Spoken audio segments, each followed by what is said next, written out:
Hey everybody, welcome to today's podcast, episode 4. Join the late bloomers. This is Joe. I'm Shelley. We're so excited that you're here. Today we're going to talk about vision and what that means when you are starting your business, even from home. If you're just starting a home-based business, it's important to have a vision. Yes. Last episode we talked about defining success, and it leads to vision. What is it that you actually want when you launch into business? And when you have your vision, what it does is it sets the direction of your company. That's how you do business. You, your partner, if you have employees, your vendors, and how you actually do business. So we're going to get right into it. And I want you to think about vision as like, what that does is it sets the roadmap. And I actually have some vision statements that I'd like to share with you. But but Shelley and I have a flower shop. Here we are. And we have a vision for our flower shop. What's our vision? We do have a vision for our flower shop. And so our thing was Shelley wanted to be set apart from all the other, from her designs to her events. She wanted to put her own personal stamp, her own creative stamp on what those flowers look like. So our vision included how the flowers looked. And once we got the shop, well, I'll let you tell the story. Okay. About what happened once we took over our retail flower shop. Okay. So I'm going to start, and then if you're like, that's not what I want you to say, then just that's not what I want you to say. Well, you're not really being very clear, so that's why a vision is extremely important, because if you don't have vision, then if you don't have a vision statement, then you can kind of get derailed, and then you're going to be like, wait a minute, I didn't mean to go off on this section of whatever path you're on. For instance, for us, when we took over the shop, it had already been here for 18 years. It'll be year 4 for us in May. And so there was already a certain style, a certain direction, a certain vision that the previous shop owner had. So when we took it over, at first we kind of just wanted to go along with what was already happening so that we didn't shock the current clientele. But that changed somewhere along the line, and we finally changed the name to ours at his coercing. He kind of coerced me a little bit to change. Here come the blooms. I didn't really want to upset anybody, so that was a reason why we didn't change the name right away. We waited for a few months at least, because it was a tight-knit community, and you don't want to necessarily go in and just upheave everything right away. So anyway, we waited, I think, the appropriate amount of time, and then we did change it to our name, Here Come the Blooms. And we were trying to look for other avenues or other ways to get clients or customers. So we did one of those floral network. I don't want to name the name. So like a 1-800-Flowers, but it wasn't 1-800-Flowers. So they basically get business for you. But what happened is they really wanted us to just put out what they wanted us to put out. So they would basically give you a piece of paper like this that had on there everything, how the design would look, exactly how they wanted it to look, and what ingredients you can use, and how many of the stems of the flowers you can use. And it was definitely a certain style, and it wasn't our style. So that created a huge problem for us, running around like chickens with their heads cut off, just trying to make sure we had all the flowers that were on their list. Right. And it might not necessarily be flowers that I even wanted to work with. So that, while we thought it was going to be great because it presents all these, the infrastructure was there. Like a warm market. They already had, Yeah. But in actuality, yes, infrastructure was like you're saying. In actuality, it just kind of, everything fell apart. So I'm saying that because we were talking about the vision, and if you don't have a vision statement, you go off course. And that's pretty much what happened to us, is we went off course onto something that we never really planned on doing. Sometimes that can be a good thing, as it opens up a whole other industry or market that you never even thought about trying to pursue. Sometimes, but in this case, it was not what we wanted to do. So we had to go back to the drawing board, and then that's your turn now. My turn.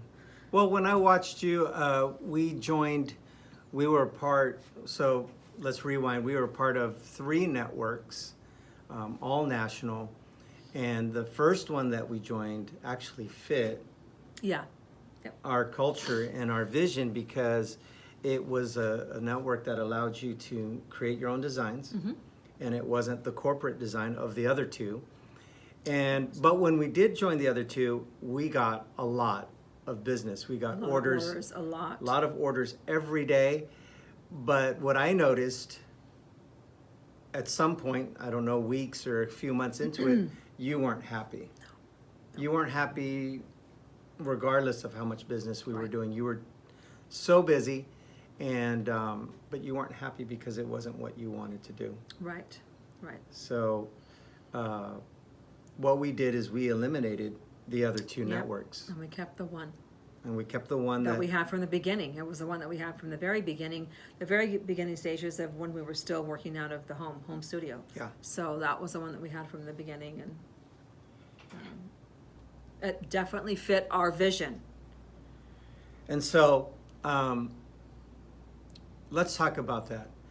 Vision, we have to articulate in words, and we haven't shared ours yet, but it's because I wanted to. We want to make sure we say it right. We have it on a piece of paper right here. You got to write it down, and you might not get it on the first try. Right. In fact, you might not get it for quite a while.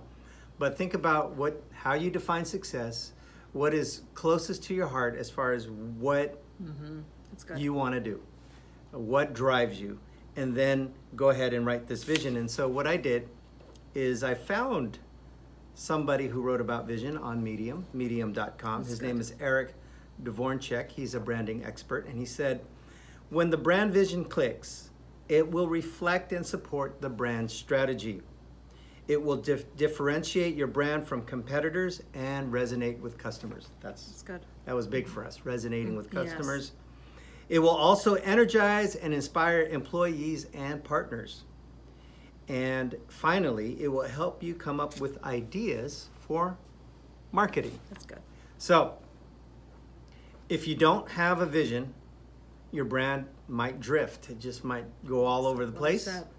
And your marketing is likely to be very inconsistent and ineffective. So, I found some, well, it was part of the article. So I found some vision statements from brands that you might know. So first one is Nike. Nike is to bring inspiration and innovation to every athlete in the world. I like it. Well, I haven't read these to you yet. So No, I'm hearing this for the first time. Visa, to be the best way to be paid for everyone, everywhere. To be the best way to be paid for everyone, everywhere. It's pretty good. All right. Southwest, to become the world's most loved, most flown, and most profitable airline. Can I just take that one and make it ours, but in flowers? Yes. I like that one. That was good. Southwest. Does anyone fly Southwest? Nothing is new Oh, under from the sun. Southwest. That's what God said. Nothing is new under the sun. We can take these statements to inspire us to make our own. Even templates. Google's is good. Here's Google. You want to read it? Yeah. Google's is to provide access to the world's information in one click.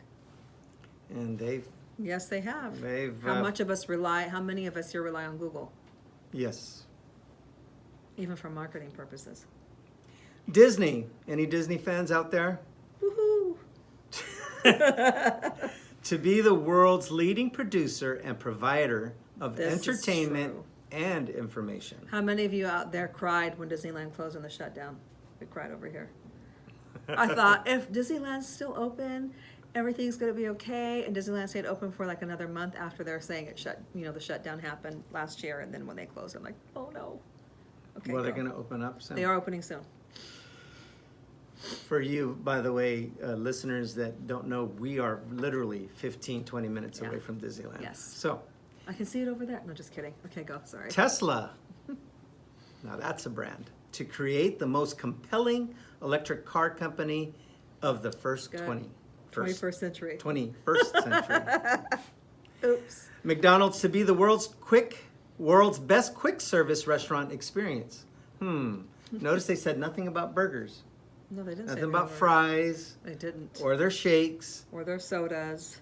To be the world, yeah, they're known for their Their sodas. drinks are so good. I haven't been there. Can't even tell you last time I was at McDonald's. Yeah, but their sodas are good. Yeah, but I still haven't had a soda from there in years, 20 years probably. Well, they were the ones that opened the door for everyone else to be the world's best quick service restaurant experience. That's a good one. And so Starbucks, we'll end with Starbucks. To establish Starbucks as the premier purveyor of the finest coffee in the world. Wow. Yeah, That's a pretty they've big... achieved a lot. So here's your homework. Write the vision down. If you are just by yourself, you got to bounce that off someone, whoever you think you trust can tell you the good truth, even if it hurts. And if you already have your vision statement, then your next step, if you haven't done it, is to make sure you write it down. Everyone in your company should know it. And the reason why we're called the late bloomers is because we didn't do that first. So We did not. That, I'm just going to say really quick, I think is one of the hardest things to do is to actually write your vision statement. So I put it off for as long as I could. And we came up with something, or actually I'm going to say you came up with something pretty simple. Are you going to share it? I'm going to let you guys Okay. Work on yours. work on yours. On the next episode, we're going to share ours. We want to see yours. Yeah. Put it in the comments below. Yep. Even if it's not a finished product, say it. Yes. This is my draft. And we'd love to, partner with you on And that. I don't think Or at it least does talk to you come about it. easy. I think it's difficult. So, and like you were saying earlier, it might take a couple of times. So, like you're saying, write out a draft, but get your mind going. Look at other companies' vision statements just to see and pull from that if you need to. I don't think there's anything wrong with that either. You can't copy it word for word, obviously, but Right.